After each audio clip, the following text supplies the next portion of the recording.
بسم اللہ الرحمن الرحیم ایاک نعبد و ایاک نستعین. اللہ تیری عبادت کرتے ہیں اور صرف تیرے سے مدد مانگتے ہیں. میرے پاکستانیوں، آج میں نے آپ سے بڑی اہم بات کرنی ہے اپنے ملک کے مستقبل کے لیے، اور میں نے فیصلہ کیا کہ یہ میں لائیو کروں گا. یہ ریکارڈڈ نہیں ہے، یہ آپ کے پاس لائیو جائے گی بات. اور اس کی وجہ یہ ہے کہ پاکستان ایک اس انگریزی میں کہتے ہیں ڈیفائننگ مومنٹ پہ ہے، ایک فیصلہ کن وقت پہ ہے کہ ہم نے دو راستے ہمارے سامنے ہیں، ہم نے کون سا راستہ لینا ہے. لیکن میں چاہتا ہوں کہ اس سے پہلے یہ میں جو اپنی آپ سے دل کی آج باتیں کروں گا، اس سے پہلے میں صرف اپنی قوم کو بتانا چاہتا ہوں کہ میری طرح کا آدمی پولیٹکس میں آیا کیوں. کیونکہ آپ اگر پولیٹیشنز کی زندگی دیکھیں تو ان کو کسی کو بھی کوئی پولیٹکس سے پہلے نہیں جانتا تھا. ان کی کوئی بڑے کم ایسے لوگ ہیں جنہوں نے زندگی میں کوئی چیز اچیو بھی کیا ہو. قائد اعظم محمد علی جناح بہت بڑے پولیٹیشن تھے، لیکن انہوں نے وہ ایسے تھے کہ سارے ہندوستان کے اندر وہ سب سے بڑے وکیل سمجھے جاتے تھے. تو ایک وہ یعنی ان کی حیثیت تھی پولیٹکس پہ آنے سے پہلے. لیکن آپ زیادہ تر لوگوں کو دیکھیں تو پولیٹکس میں تو سے پہلے کوئی ان کا نام بھی نہیں جانتا تھا. تو میں تو وہ ایک خوش قسمت انسان، اللہ کا خاص شکر ادا کرتا ہوں کہ مجھے تو اس نے سب کچھ دے دیا تھا.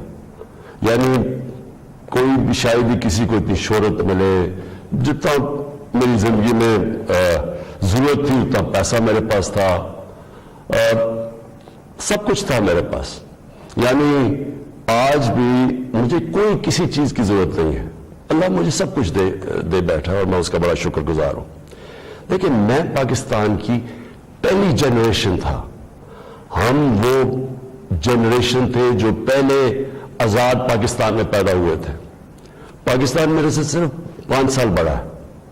تو میرے ماں باپ جو تھے، میں بار بار لوگوں کو بتاتا ہوں، وہ ایک غلامی کے دور میں پیدا ہوئے تھے، وہ انگریز کے دور میں پیدا ہوئے تھے. اور میں جب تک بڑا ہوتا رہا، کیونکہ انہوں نے پاکستان موومنٹ میں شرکت کی تھی، وہ مجھے ہمیشہ یہ احساس دلواتے تھے کہ تم بڑے خوش قسمت ہو، آزاد ملک میں پیدا ہوئے ہو. تمہیں نہیں پتا کہ جو بھی آپ کر لیں غلامی کیا ہوتی ہے، کیونکہ ایک سطح سے اوپر آپ جا ہی نہیں سکتے، کیونکہ اس کے اوپر آپ کے حکمران بیٹھے ہوئے تھے. تو ایک بڑا جو بھی خوددار لوگ تھے ان کو بڑا برا لگتا تھا یہ جو انگریز کی غلامی تھی. تو ہم بڑے ہوئے، میرے بہنیں اور میں، ہمیں یاد ہے کہ بچپن سے یہ بتایا گیا. تو جو یہ خودداری ہے نا، یہ ایک آزاد قوم کی نشانی ہوتی ہے. اور جب میں نے پولیٹکس شروع کیا، میں آپ کو بتاؤں پولیٹکس میں کیوں آیا تھا. میں اس لیے آیا کہ میں ایک تو پولیٹکس کا اسٹوڈنٹ تھا. یونیورسٹیز میں نے پولیٹکس پڑھی ہوئی تھی، پاکستان کی اور دنیا کی پولیٹکس کے اوپر مجھے پتا تھا، تاریخ کا پتا تھا. میں اس نتیجے پہ آیا کہ ہمارا ملک کبھی بھی وہ ملک بن نہیں سکتا جو خواب تھی علامہ اقبال کی، اور جو قائد اعظم جیسا لیڈر، یعنی جس طرح انہوں نے جدوجہد کی اس خواب کے لیے کہ پتا تھا کہ انہوں نے زندہ نہیں زیادہ دیر رہنا. اور اگر آپ ان کی تاریخ پڑھیں کہ جس طرح انہوں نے کیس لڑا پاکستان کا بیماری کی حالات میں، تو یہ ہماری یہ فاؤنڈنگ فادرز تھے. تو جو پاکستان کا مقصد تھا وہ تو ایک بڑا عظیم مقصد تھا کہ ہم نے ایک اسلامی فلاحی ریاست بننا تھا. یہ ہماری قرارداد پاکستان میں یہ لکھا ہوا ہے ہمارے فاؤنڈنگ فادرز کا کہ ہم نے ایک، جب ہم کہتے اسلامی فلاحی ریاست تو یہ سیدھا چلا جاتا ہے مدینہ کی ریاست پہ، کیونکہ ہمیشہ مسلمان اس کو ماڈل سمجھتا اپنا. جو سنہری دور اسلام کا ہے وہ مدینہ کی ریاست تھی. تو جب میں نے 25 سال پہلے پولیٹکس شروع کی تو میں نے اپنی جو ہمارے مینیفیسٹو تھے اس میں 3 چیزیں رکھی. انصاف، اور انصاف پھر میں کوالیفائی کر دوں انصاف ہوتا یہ ہے کہ طاقتور اور کمزور کے لیے ایک قانون ہوتا ہے، اور جو نبی صلی اللہ علیہ وسلم نے کہا تھا کہ تمہارے سے پہلے بڑی قومیں تباہ ہوئی، جدھر طاقتور چوری کرے تو اس کو سزا نہ ملے اور صرف کمزور چور، چھوٹا چور جیل میں جائے۔ انہوں نے کہا قومیں تباہ ہو جاتی ہیں، تو جس طرح حضرت علی رضی اللہ تعالیٰ نے کہا تھا کہ کفر کا نظام چل جائے گا لیکن ظلم و انصافی کا نظام نہیں چل سکتا۔ تو یہ بیسس ہے، ایک انصاف، اور دوسرا انسانیت، رحم ہوتا ہے ایک اسلامی ریاست میں، جو کہ مدینہ کی ریاست میں پہلی فلاحی ریاست بنائی گئی تھی، جو میں بار بار لوگوں کو کہتا ہوں۔ تو یہ میرے دو ایمز تھے، اور تیسرا تھا خودداری۔ ایک مسلمان قوم غلام قوم نہیں بن سکتی۔ جس قوم کا نعرہ تھا پاکستان کا مطلب کیا، لا الہ الا اللہ، لا الہ الا اللہ کا تو مطلب ہی ہے کہ سوائے اللہ کے آپ کسی کے سامنے نہیں جھکتے، وہ شرک ہے۔ سب سے بری چیز اللہ کو لگتی ہے کہ جب آپ کسی کو بھی اللہ کی جگہ پہ رکھتے ہیں۔ تو یہ غلامی جو ہوتی ہے، یہ جب آپ کسی کی بھی پیسے کی غلامی، خوف کی غلامی، یہ سب شرک ہے، کیونکہ لا الہ الا اللہ انسان کو آزاد کرتا ہے۔ یہ تین تھے میرے، آج سے 25 سال پہلے آپ دیکھیں کہ میں مینیفیسٹو میں یہ تین چیزیں لکھی تھی۔ مجھے لوگ کہتے ہیں عمران صاحب آپ اسلام کا نام اس طرح استعمال کرتے ہیں۔ میں اگر میرے میں اللہ ایمان نہ ڈالتا، میں پولیٹکس میں کیوں آتا؟ جس آدمی کے پاس سب کچھ ہے، مجھے یہ بتائے وہ اپنی زندگی کے 22 سال خرچ کرے گا ایک سٹرگل میں، اور 14 سال تو تھوڑے سے لوگوں کے ساتھ تھا، 14 سال تو مذاق اڑتا تھا میرا، تو میں کیوں پولیٹکس میں اتنی دیر کوشش کی جس کے پاس سب کچھ تھا؟ مجھے اتنے لوگوں نے کہا کہ عمران صاحب آپ کو ضرورت کیا تھی پولیٹکس کی؟ میں یہ سچ آپ کو بتا رہا ہوں، بار بار مجھے لوگ کہتے ہیں آپ کو پولیٹکس میں آنے کی کیا ضرورت تھی؟ یعنی صرف آپ کو ضرورت ہی ہو تو آپ پولیٹکس میں آئیں، آپ کوئی نظریے کے لیے نہ آئیں، کوئی آپ کی بڑی ایمبیشن نہ ہو۔ ایک میں اپنے سارے جو، اور خاص طور پہ میں چاہتا ہوں میرے جو نوجوان ہیں وہ آج میرا بڑا غور سے سنے جو میں نے آپ سے بات کرنی ہے۔ دیکھیں، ایک مولانا رومی کی ایک سینگ ہے۔ مولانا رومی کہتے ہیں کہ جب اللہ نے آپ کو پر دیے ہیں تو آپ کیوں چونٹیوں کی طرح زمین پہ رینگ رہے ہیں؟ اس کا مطلب یہ ہے کہ اللہ نے ہمیں اشرف المخلوقات بنایا ہے، سب سے بڑی مخلوق، فرشتوں سے اوپر درجہ دیا ہمیں۔ فرشتوں کو کہا انسان کے سامنے جھکو، اور شیطان کو اس لیے نکالا گیا، وہ عبادت بڑی کرتا تھا، اس نے ان کا حکم نہیں مانا، اس میں تکبر تھا، اس نے کہا میں نہیں جھکتا۔ اللہ نے ہمیں پر دیے۔ مسئلہ ہمارا یہ ہے کہ ہم، کیونکہ ہمارے میں ایمان کی کمی ہوتی ہے، کیونکہ ہم اور خداؤں کی پوجا کرتے ہیں، جو سب سے بڑا جو شرک ہے وہ پیسے کی پوجا کرتے ہیں، خوف کی پوجا کی، جو وہ بڑی سپر پاور ہے، اور اگر ہم نے یہ نہ کیا تو ہم تباہ ہو جائیں گے۔ یہ خوف کا پوت ہے۔ ہم انسان چونٹیوں کی طرح رینگتا رہتا ہے۔ تو پاکستان، میں نے اس کی اونچ نیچ دیکھی ہے۔ ہم نے شروع میں، ہم چھوٹے تھے، ہمیں یاد ہے جب پاکستان ایک تیزی سے اوپر جا رہا تھا، ہماری مثالیں دی جاتی تھی۔ میں جب سکول میں تھا پاکستان کی مثال دی جاتی تھی، یہ ساؤتھ کوریا پاکستان آیا تھا سیکھنے کے لیے کہ کیسے آگے بڑھا ہے۔ ملیشیا کے شہزادے میرے ساتھ سکول میں پڑھتے تھے، یہاں سیکھنے آتے تھے، سارا مڈل ایسٹ سے لوگ یہاں پاکستان کی یونیورسٹیز میں آتے تھے، ہم اوپر جا رہے تھے، ہمارا ماڈل لوگ دیکھتے تھے، مثال دی جاتی تھی۔ میں نے اس کو نیچے آتے دیکھا، اور میں نے اس کو ذلیل ہوتے دیکھا اپنے ملک کو، اور میں اس کے اوپر ابھی آتا ہوں کیونکہ جو میرے والد تھے، مجھے یاد ہے اپنے آخری دنوں میں جو ہمارے پر یہ وار آن ٹیرر کے اندر جس طرح کی پاکستانیوں کو ذلت ملی، پاکستانیوں کو میں خاص طور پہ کہہ رہا ہوں، لیکن اوور آل اسلاموفوبیا بھی تھا، لیکن پاکستانیوں کو ذلت ملی۔ تو میں جو آج آپ سے بات کرنا چاہتا ہوں وہ یہ کہ دیکھیں، اللہ نے جو ہمارے اندر اتنی صلاحیتیں دی ہیں اشرف اس کی عظیم مخلوق پہ، لیکن اس نے کنڈیشن لگائی ہوئی ہے۔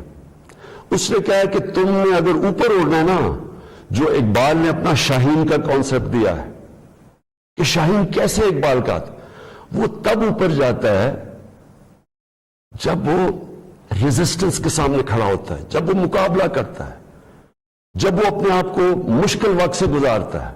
ہم نماز میں صرف ایک ہی چیز مانگتے ہیں جب 5 وقت کی نماز پڑھتے ہیں کہ اللہ ان کے راستے پہ لگا جن کو نعمتیں بخشے, ان کے نہیں جو اپنے تباہی کے راستے پہ چلے گئے. تو جو نعمتیں بخشیں, وہ نبی صلی اللہ علیہ وسلم اللہ کے حبیب تھے سب سے زیادہ, تو ان کو نعمتیں بخشیں.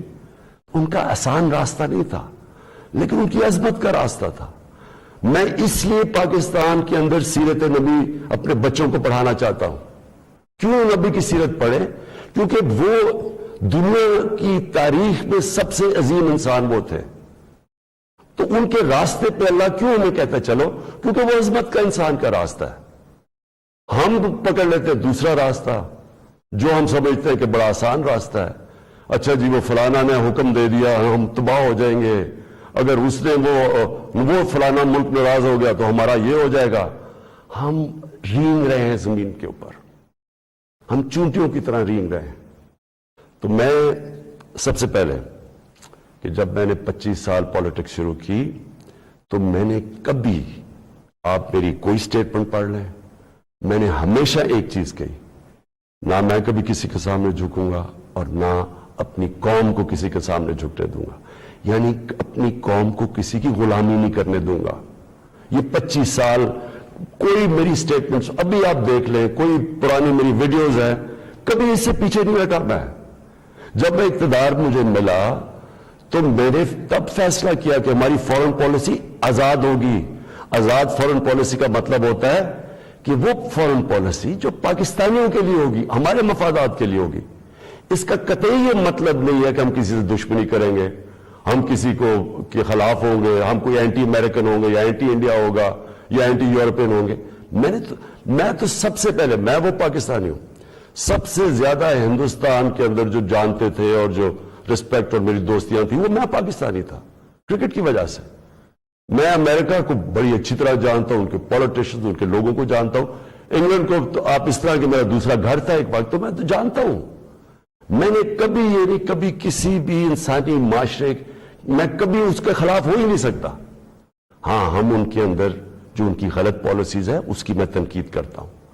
میں نے جب پاکستان نے شرکت کی وار آن ٹیرر میں, یعنی جب جنرل مشرف ہمیں امریکہ کی جنگ میں لے کے گئے, میں اس میٹنگ میں تھا, میں اس کمرے میں تھا.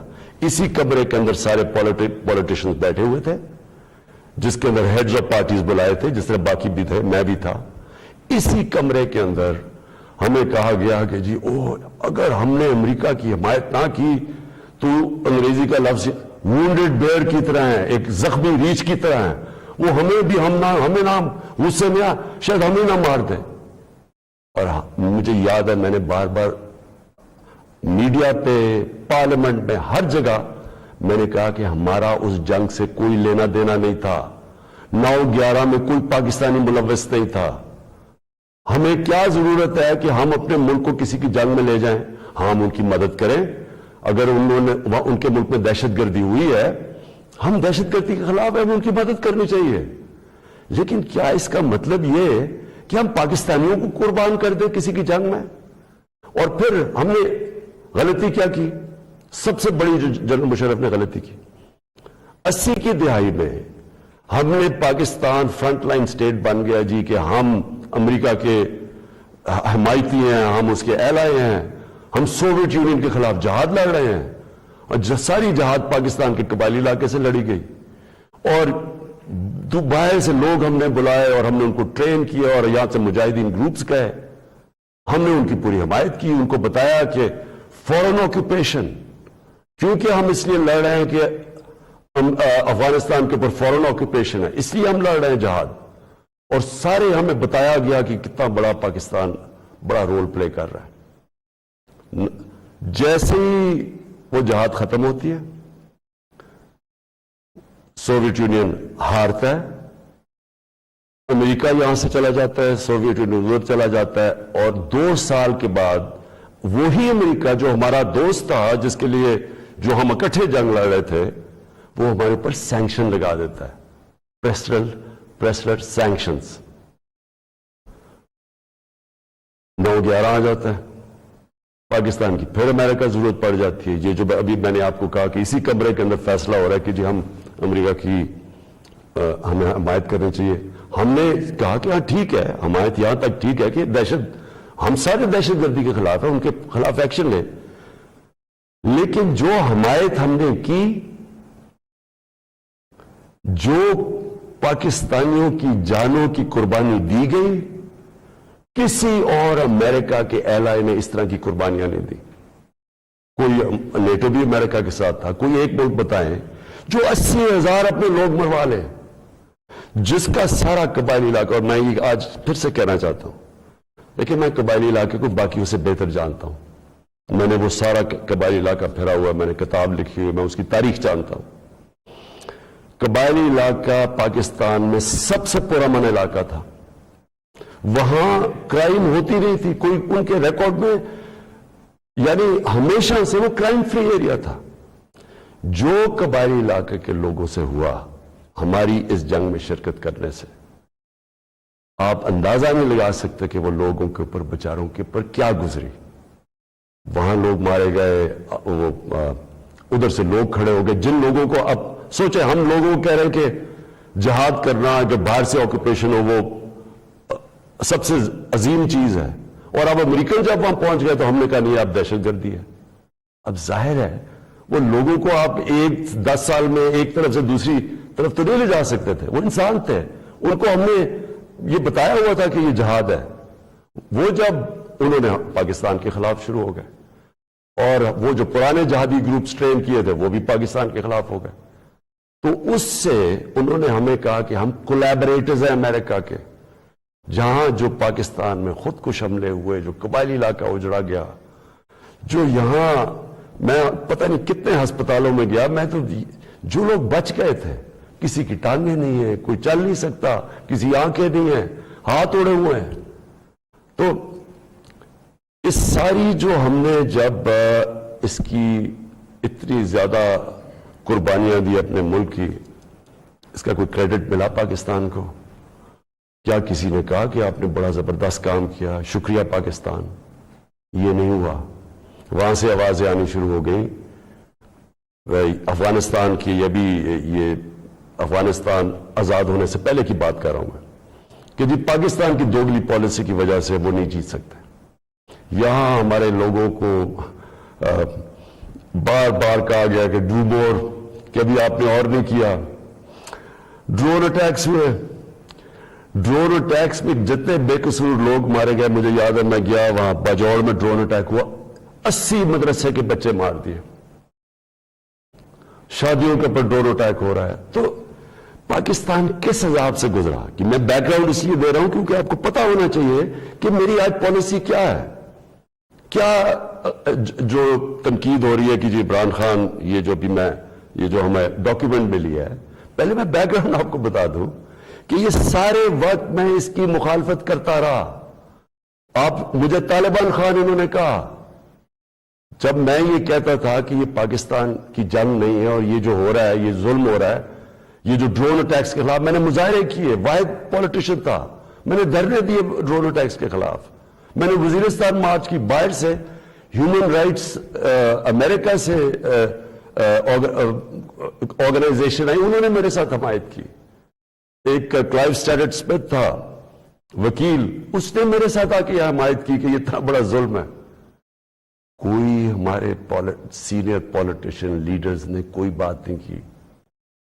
ڈرے ہوئے ہیں, خوف زدہ, کہیں امریکہ نہ ناراض ہو جائے.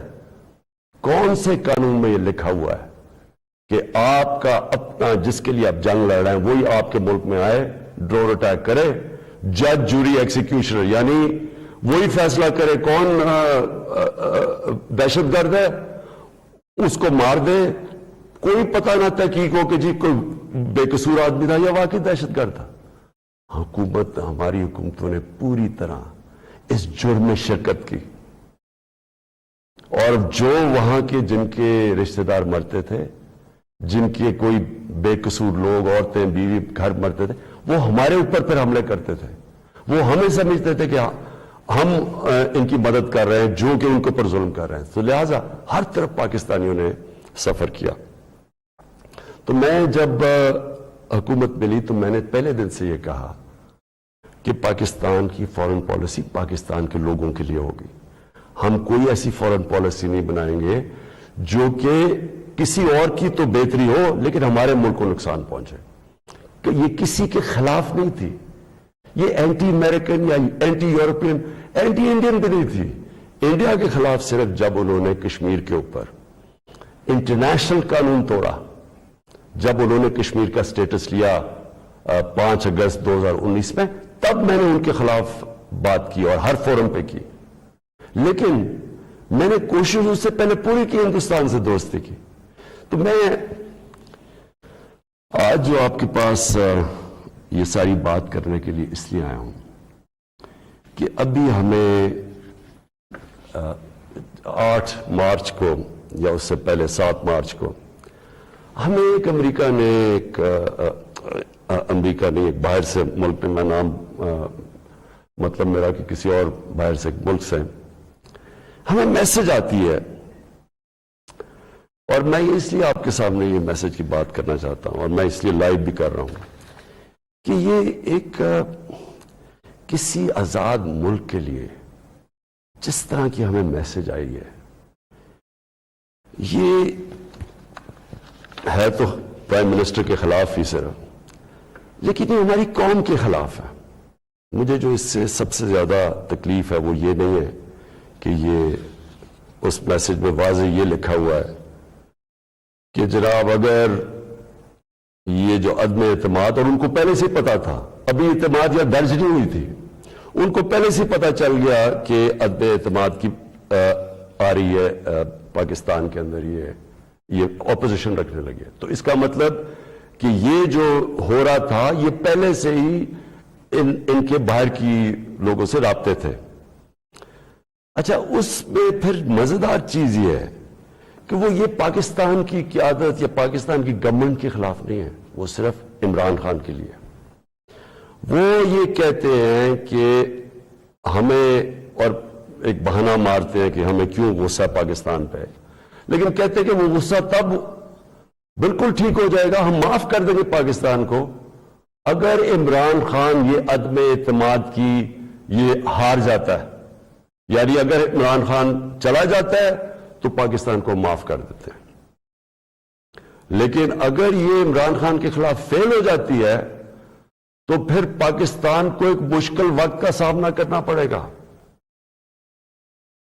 دیکھیں, جو پھر سے میں یہ کہتا ہوں کہ ایک الیکٹڈ پرائم منسٹر کے خلاف کوئی بھی دوسرا ملک یہ اس طرح, اور یہ ریکارڈڈ ہے, یہ میں آپ کو یہ بتا دوں کہ یہ نہیں کہ یہ میں دیکھ رہا ہوں کئی میڈیا کے لوگ اس کو کور کرنے کی کوشش کر رہے ہیں کہ جی نہیں وہ ایسا نہیں تو فلانا نہیں تو وہ پتہ نہیں, یہ نہیں, یہ آفیشیل ڈاکیومنٹ ہے جو گورنمنٹ آف پاکستان کو, ہمارے ریپرزینٹیٹو امبیسڈر کو نوٹس لے رہے تھے لوگ, جس میں یہ کہا گیا, اور یہ کہا بیسکلی یہ کہا گیا کہ اگر عمران خان رہتا ہے وزیر اعظم تو ہم آپ کے ساتھ ہمارے آپ تعلقات بھی خراب ہو جائیں گے اور آپ کو مشکلوں کا سامنا کرنا پڑے گا. تو میرا سب سے اپنی قوم سے آج یہ سوال ہے کہ کیا یہ ہماری حیثیت ہے, 22 کروڑ کی ہم قوم ہے, کہ ہمیں ایک کوئی باہر کا ملک, اور کوئی وجہ بھی نہیں بتایا, کوئی اس پہ کوئی وجہ نہیں, بس یہ کوئی ایک چیز بتا دی کہ جی وہ عمران خان نے اکیلا کو فیصلہ کیا روس جانے کا, حالانکہ جب رشیا جانے کا فیصلہ تھا اس کے اندر ہماری ساری فورن آفس کی پوری مشاورت تھی, ہماری ساری عسکری قیادت کی مشاورت پوری تھی. میں نے بلکہ فورن سیکرٹریز کو اسی کمرے میں بلایا جو پرانے ریٹائرڈ تھے, ان سے ہم مشاورت کر کے گئے, لیکن اس کے اندر لکھا ہوا ہے کہ نہیں, صرف وہ ہمارا امبیسڈر ان کو بتا رہا ہے کہ نہیں یہ مشاورت سے, اس نے کہا نہیں یہ صرف عمران خان کی وجہ سے گیا. اور پھر انہوں نے یہ جو باقی لکھا کہ اگر جب تک وہ ہے تو ہمارے تعلقات اچھے نہیں ہو سکتے. اب میرا سوال یہ ہے کہ وہ اصل میں یہ کہہ رہے ہیں کہ یہ جب جائے گا تو جو باقی جو آئیں گے واپس, جو دوسرے عمران خان کی جگہ آئیں گے, ان سے ہمیں کوئی مسئلہ نہیں ہے. تو میں اصل اپنی قوم کے سامنے یہ چیز رکھنا چاہتا ہوں. میرا یہ جو آج آپ سے بات چیت کرنے کا ہے, یہ تو نہیں ہے کہ کوئی باہر سے ایک ملک چلے یہ کہہ دے کہ ہاں جی ہمیں نہیں پسند آپ کی فورن پالیسی, پتہ نہیں کوئی وجہ کیا بتا رہا ہے کہ جی آپ روس چلے گئے. وہ تو اور یورپین لیڈرز بھی روس چلے گئے تھے, لیکن خاص پاکستان کو کہ آپ کیوں چلے گئے ہیں, جس طرح کہ ہم کوئی ان کے نوکر ہیں.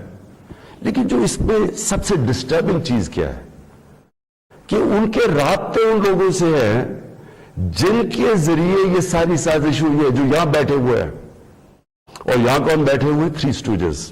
اسٹوجز کا مطلب ہوتا ہے جو کہ بڑے وفادار غلام ہوتے ہیں. یہ وہ لوگ ہیں. اب یہ رسول میں کہ یہ چاہ کیا رہے ہیں؟ یہ چاہ یہ رہے ہیں کہ عمران خان جائے, لیکن اگر یہ آ جائے واپس, یہ جو ابھی جنہوں نے عدم اعتماد کیا ہوا ہے, تو پھر سب ٹھیک ہو جائے گا. تو سب سے پہلا میرا سوال یہ ہے کہ کیا یہ اپنے ملک کے اندر اجازت دیں گے کسی کو قیادت میں آنے کے لیے جن کے اوپر نیب کے کیسز ہوں, جن کے اوپر اربوں روپے کے کیسز ان کی عدالتوں میں ہوں, وہ جو کہ ایک مجرم ڈکلیئر کر دیا گیا پاکستان کی عدالت نے, جو کہ جھوٹ بول کے بھاگا ہوا ہے.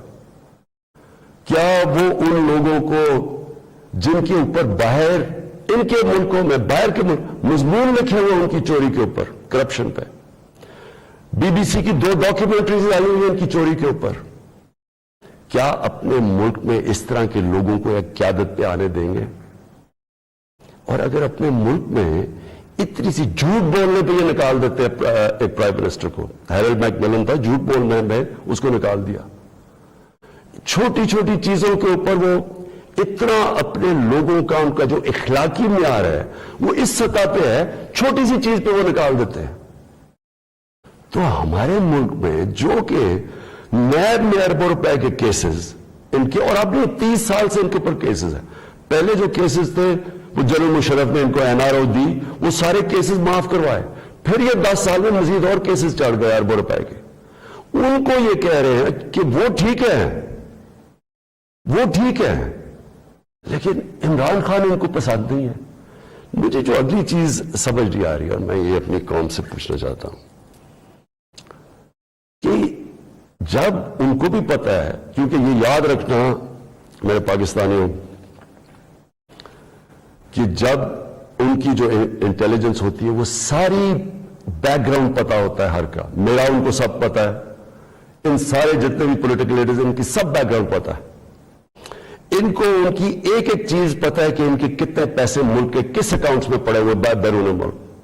ان کو سب پتا ہے کہ ان کی پراپرٹیز بینامی جو انہوں نے باہر لی ہوئی ہیں بڑی بڑی اربوں اربوں روپے کی, ہر ڈیٹیل ان کے پاس ہے. ایک ہمارا ینگ پولیٹیشین ہے, ایک کتاب ہے رون سوسکن کی, The Way of the World. اس کتاب میں وہ لکھتا ہے کہ ان کی نیشنل سیکیورٹی جو تھی وہ ٹیپ کر رہی ہے, اس کی والدہ اس کو ٹیلی فون کر کے بینک اکاؤنٹس بتا رہے ہیں, یعنی ادھر تک ان کو پتا ہے. تو ہمارے یہ جو اب یہ 3 لوگ ان کو جو پسند آ گئے ہیں, ان کی کیا خاصیت ان کو پسند آئی ہے؟ یہ کہ ان جنرل مشرف کے سالوں کے اندر 11 ڈرون اٹیک تھے. ان دونوں کے یہ بلکہ سارے یہ تینوں اکٹھے اقتدار میں تھے, ان کے 10 سال میں اس ملک میں 400 ڈرون اٹیکس ہوئے. ایک دفعہ ان کے منہ سے نہیں نکلا کہ مذمت کرتے ہیں. حامد کرزئی مجھے یاد ہے افغانستان میں جب ان کے ڈرون اٹیک یا وہاں بمباری سے افغانستان کے بے قصور لوگ مرتے تھے, وہ مذمت کرتا تھا. جدھر افغانستان میں فورن فوجیں تھی, یہاں ہم بیٹھے ہوئے ہیں 400 ڈرون اٹیکس میں ایک دفعہ کسی نے مذمت نہیں کی. اس لیے ان کو یہ سوٹ کرتے ہیں. مولانا فضل الرحمان کی ایک وکی لیکس کیا تھی کہ ایک جس طرح پینما پیپرز کا انکشاف ہوا تھا, یہ ایک انٹرنیشنل انکشاف ہوا تھا, لیک ہو گئے تھے سیکرٹ پیپرز یا ڈاکیومنٹس. تو پینما جو وکی لیکس پہ وہ انکشاف ہوتا ہے کہ جو پاکستان کے اندر امریکی ایمبیسڈر تھی این پیٹرسن, اس کو مولانا فضل الرحمان، مولانا نہیں، فضل الرحمان، اس کو فضل الرحمان کہتا ہے کہ مجھے موقع دے دے، میں بھی وہی خدمت کروں جو باقی آپ کی خدمت کرتے ہیں. یہ وکی لیکس میں تھا. نواز شریف کا برکا دت کی کتاب میں ہے کہ وہ نیپال کے اندر نریندر مودی سے چھپ چھپ کے مل رہا تھا اپنی فوج سے بچنے کے لیے. ڈان لیکس میں کیا تھا؟ ہندوستان کو میسجنگ ہو رہی تھی کہ جناب میں فوج کے ساتھ، اگر فوج یہ کریے تو فوج کریے، میں نہیں کر رہا. یہ سوچیں، کبھی آپ سوچ سکتے ہیں کہ میرے آرمی چیف کو، جنرل باجوہ کو کوئی باہر کی قوت کہے کہ جی یہ دہشت گرد ہے، اور میں چپ کر کے بیٹھا رہا ہوں اور وہ میری تعریف کرے اور اس کو برا بھلا کہے. جنرل راحیل شریف کو نریندر مودی دہشت گرد کہہ رہا تھا، دہشت گرد کا چیف، اور نواز شریف سے دوستی تھی اور شادیوں پہ انویٹیشن تھی. یہ ان لوگوں کو یہ چاہتے ہیں. آصف زرداری کا باب وڈورڈ کی کتاب کے اندر ہے کہ ان کے سی آئی اے چیف جب ان سے کہتا ہے، وہ کولیٹرل ڈیمیج کی بات کی، کولیٹرل ڈیمیج کا مطلب کہ جب بم گرتا ہے تو بے قصور لوگ مارے جاتے ہیں، تو اس کو کہتا ہے کہ فکر نہ کریں، وہ ڈرون اٹیک میں بے قصور لوگ مارے جاتے ہیں، مجھے نہیں فرق پڑتا. یہ پاکستان کا پریزیڈنٹ کہہ رہا ہے دوسروں کو، جس کو تھوڑا سا، اور کتاب میں وہ لکھتا ہے کہ وہ حیرت انگیز ہو، حیرت آتی ہے کہ یہ کیسے ملک کا صدر بات کر رہا ہے. اس طرح کے لوگوں کو پسند ہے. اور شہباز شریف، اس کی سٹیٹمنٹ کہ جی عمران خان نے بڑی غلطی کی ایبسلوٹلی ناٹ کہہ کے، یعنی یہ جو ان کے دور میں ایبسلوٹلی ناٹ کیا تھا، میں نے صرف یہ بات کہی کہ ہم امن میں آپ کے ساتھ ہیں، ہم جنگ میں آپ کے ساتھ نہیں ہیں، ہم کسی کانفلکٹ میں آپ کے ساتھ، لیکن جو بھی آپ امن افغانستان میں کہیں چاہتے ہیں ہم ساتھ ہیں آپ کے. میری پالیسی آپ میں بتاؤں کہ کیونکہ ہم انڈیپینڈنٹ ہیں، یعنی ہم ایک انڈیپینڈنٹ فارن پالیسی چاہتے ہیں، ہماری کریڈیبلٹی ہوتی ہے کہ ہم سالس کا کردار پلے کر سکتے ہیں. وہ صرف تب ہوتی ہے جب آپ لوگ سمجھیں کہ آزاد ہے آپ کی فارن پالیسی. جب لوگ پہلے سے سمجھتے ہیں کہ جی جدھر سے حکم آئے گا آپ نے وہی کرنا ہے، آپ کو اتنی بھی شرم نہیں ہے کہ آپ کے ملک میں بمباری کر رہا ہے آپ کا دوست اور آپ کے لوگ مرے اور آپ اس کو نہیں کچھ کہہ سکتے، کس نے آپ کی کیا کریڈیبلٹی ہو رہی ہے اور دنیا میں کیا عزت کرنی ہے آپ نے. جب ہم یہ وار آن ٹیرر میں حصہ لے رہے تھے، بیرون ملک پاکستانیوں سے میرا تعلق بہت ہے. کبھی ان سے پوچھے کہ ان کو کس ذلت کا سامنا کرنا پڑا. ایئرپورٹس کے اوپر ان سے کیا ہوتا تھا، پکڑ پکڑ کے ان کو ڈیٹین کر دیتے تھے، عام بے قصور لوگوں کو پکڑ کے پاکستانی کو جیل میں ڈال دیتے تھے باہر کی ملکوں، جبکہ یہاں ہم ان کے لیے جنگ لڑ رہے ہیں، باہر پاکستانی دشمن بنے ہوئے ہیں. کبھی کسی سے پوچھے کہ ان بیچاروں سے کیا، کتنے پاکستانیوں کو جیلوں میں ڈالا گیا، کسی نے کوئی بات کی، کسی نے ان کے لیے سٹینڈ لیا. تو میں جب یہ فوراً، میں کسی کے اگینسٹ نہیں بات کرتا، میں صرف یہ کہتا ہوں کہ میری جو سب سے بڑی ذمہ داری ہے وہ میرے 22 کروڑ لوگ ہیں، میں ان کے لیے فورن پالیسی بناؤں گا. تو یہ جو شہباز شریف کہتے ہیں ایبسولوٹلی ناٹ، میں نے نہیں کہنا تھا، کیونکہ آپ کا تو پاور میں آنے میں مقصد ہی کچھ اور ہے. آپ نے کب پاکستانیوں کے لیے سٹینڈ لیا؟ بتائیں کتنی دفعہ یہ جب بمباری ہو رہی تھی آپ کے منہ سے آواز نکلی، اور آپ کے بھائی صاحب کبھی بات کر ہی نہیں سکتے کیونکہ آپ کے سارے جو اربوں روپے سب پتہ ہے ان کو کدھر پڑے ہوئے ہیں. اور دوسری چیز یہ کہا کہ جی یہ جو ڈاکیومنٹ ہے یہ ٹھیک ہی نہیں ہے، اگر یہ ٹھیک ہو جاتی تو آپ ہمارے ساتھ آ جاتے ہیں. تو آج نیشنل سیکورٹی پارلیمنٹ کی کمیٹی کے اندر جب رکھی گئی، کیوں نہیں آپ نے آ کے دیکھی؟ ہم نے یہ ڈاکیومنٹ، پہلے لوگوں نے کہا کہ نہیں جی یہ ٹھیک نہیں، یہ مذاق اڑایا گیا، جی جعلی ہے. پہلے میں نے کیبنٹ میں رکھی، ساری کیبنٹ کو بتایا گیا، منٹس کیبنٹس کے بنے کیونکہ سب سے ٹاپ فورم پاکستان کا وہ ہے. اس کے بعد نیشنل سیکورٹی کاؤنسل کی میٹنگ کی، میں نے سارے اپنے سروس چیف سب کے سامنے رکھی وہ ڈاکیومنٹ. اس کے بعد یہ پارلیمنٹ کی کمیٹی کے اندر لے کے گیا اور سینئر جرنلسٹ کو ہم بتایا، صرف یہ کہنے کے لیے کہ یہ کوئی ڈاکیومنٹ کوئی پبلک کو یعنی اکسانے کی بات نہیں ہے. یہ جو میں نے آپ کو بتایا اس سے زیادہ یہ خوفناک اس میں چیزیں اس ڈاکیومنٹ کے اندر. میں اب آخری بات پہ آنے لگا ہوں اور وہ یہ ہے کہ ہماری اب سنڈے کو ووٹ دی جائے گی. اس سنڈے کو اس ملک کا فیصلہ ہونے لگا کہ یہ ملک کس طرف اب جائے گا. کیا وہی غلامانہ پالیسی، کرپٹ لوگ جن کے اوپر 30 سال سے کرپشن کے کیسز ہیں، نیب میں ان کے کیسز پڑے ہیں. بدقسمتی سے کوئی اور ملک ہوتا جس کے اندر یہ انصاف کا نظام زیادہ طاقتور کو قانون کے نیچے لانے جن کی صلاحیت ہے، اور جو بھی خوشحال ملک ہیں دنیا میں، جو بھی جدھر ملک میں جن ملکوں کے اندر غربت نہیں ہے، خوشحالی ہے، جو پروگریس کر چکے ہیں، ترقی یافتہ ملک ہیں، ان سارے ملکوں کی ایک چیز آپ کو کامن ملے گی کہ طاقتور مجرم کو ان کی صلاحیت ہوتی ہے قانون کے نیچے لانے کی. ہمارا ابھی تک انصاف کے نظام میں وہ صلاحیت نہیں ہے. یہ ہماری بڑی بدقسمتی ہے کہ اربوں روپے کے ان کے پاس کیسز ہیں، کچھ نہیں ہو رہا. تو کیا قوم ان کو پھر جو 30 سال سے کہہ رہے ہیں، اچھا کہہ رہے جی عمران خان نے ملک بڑا خراب، آج کیوں یہ سارا کہہ رہے ڈرامہ عمران خان نے ملک خراب کر دیا؟ عمران خان تو ابھی 3.5 سال ہوئے، 30 سال سے تو آپ باریاں لے رہے ہیں اس ملک کے اوپر. تو یہ اگر ملک خراب تھا، یہ اگر حالات برے تھے تو یہ کیا 3.5 سال میں ہو گئے ہیں؟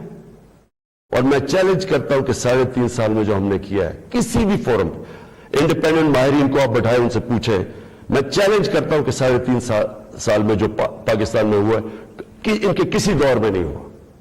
تو یہ جو اب سارے اکٹھے ہیں، یہ اب قوم نے فیصلہ کرنا ہے کہ کیا یہ جو ووٹ ہونی ہے سنڈے کو، اس میں کون کدھر جائے گا. مجھے لوگوں نے کسی نے کہا جی وہ عمران خان آپ ریزائن کر دیں. میں ریزائن کر دوں؟ میں جو میرے ساتھ کرکٹ کھیلتے تھے وہ ساری دنیا 20 سال جو میں کھیلی ہے، آخری گیند تک میں مقابلہ کرتا ہوں. میں کبھی ہار زندگی میں نہیں مانی. میں تو ووٹ کا جو بھی رزلٹ ہو جائے آپ دیکھیں گے کہ میں تو اس کے بعد اور زیادہ تکڑا ہو کے سامنے آؤں گا جو بھی رزلٹ ہو. لیکن میں یہ دیکھنا چاہتا ہوں، اس دن یہ میں چاہتا ہوں میری ساری قوم دیکھے کہ کون جا کے اپنے ضمیر کا سودا کرے گا وہاں. اگر کوئی یہ کسی کو کہنے کی کوشش کر رہا ہے نا کہ جی ہمیں ایک دم پتا چلا کہ عمران خان تو یہ تو بہت ہی نااہل یا برا تھا، آپ کو ریزائن کرنا چاہیے تھا. ہم جمہوریت کے اندر لوگ ریزائن کرتے ہیں. لوگ تب نہیں کرتے کہ جب آپ دیکھیں کہ 20-25 کروڑ روپے آپ کو آفر ہو رہا ہے اور آپ چلے جائیں، اور وہ پیسہ جو پہلی چوری کا پیسہ جس سے خریدا جا رہا ہے لوگوں کو، ساری قوم کے سامنے یہ ہو رہا ہے. وہ جگہ بنی ہوئی ہے جدھر میریٹ کے اندر یا سندھ ہاؤس کے اندر یہ تماشا چل رہا ہے ساری قوم کے سامنے. میں تو یہ پوچھنا چاہتا ہوں کہ ہمارے نوجوانوں کو ہم آج کیا سبق دے رہے ہیں؟ ہم کیا ان کو بتا رہے ہیں کہ یہ ہمارے جو پبلک ریپرزینٹیٹیو ہیں ان کی قیمتیں لگی ہوئی ہیں؟ یہ ساری قوم کے سامنے ہو رہا ہے. یہ کوئی چھپی بات نہیں ہے. آپ الٹا بھی لٹک جائیں، کوئی یہ نہیں مانے گا کہ ان 3 لوگوں کے پاس کوئی اس لیے جا رہا ہے کہ یہ تو بڑے کوئی نظریاتی لوگ ہیں. کوئی نہیں ماننے لگا کہ یا آصف زرداری یا شہباز شریف، نواز شریف یا فضل الرحمانی کوئی نظریاتی لوگ ہیں. سب ان کو جانتے ہیں. صرف انہوں نے جو اپنے خلاف سٹیٹمنٹس دی ہوئی ہیں وہ 20 سال ذرا دیکھ لیں تو آپ سمجھ جائیں گے کہ یہ کوئی نظریاتی نہیں ہو رہا. یہ صرف اور صرف ضمیروں کا سودا ہو رہا ہے. یہ اپنے ملک کا سودا ہو رہا ہے. یہ اپنے ملک کی ساورنٹی کا سودا ہو رہا ہے. اور یہ جو ہوگا، میں ابھی بھی لوگوں کو یہ، کیونکہ مجھے ابھی بھی امید ہے کہ جو ہمارے لوگ اپنا سودا کر کے وہاں بیٹھے ہوئے ہیں، میں ابھی بھی آپ سے یہ کہتا ہوں کہ ہمیشہ کے لیے یہ آپ کے اوپر ایک مور لگنے لگی ہے.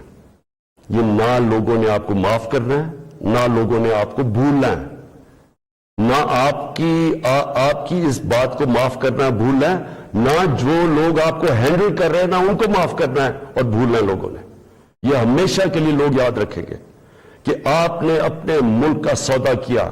ایک بیرون ملک سازش جو یہاں لوگوں کے ساتھ مل کے ایک وہ گورنمنٹ جس کی آزاد فورن پالیسی تھی اس کو گرانے کی کوشش کی گئی. یہ کوئی آپ کو معاف نہیں کرے گا. ہمارے برے صغیر کی تاریخ کیا ہے؟ میر جعفر اور میر صادق کون تھے؟ یہ وہ لوگ تھے جنہوں نے انگریزوں کے ساتھ مل کے بنگال کو غلام بنایا، انگریزوں کے ساتھ مل کے سراج الدولہ کو مروایا، اور اپنی ذاتی مفادات کے لیے اپنے قوم کو غلام بنایا، اور دوسرے نے ٹیپو سلطان کو اس سے غداری کی، انگریزوں کے ساتھ مل کے اپنی قوم کو غلام بنایا۔ یہ موجودہ آپ کے میر جعفر اور میر صادق ہیں، باہر کی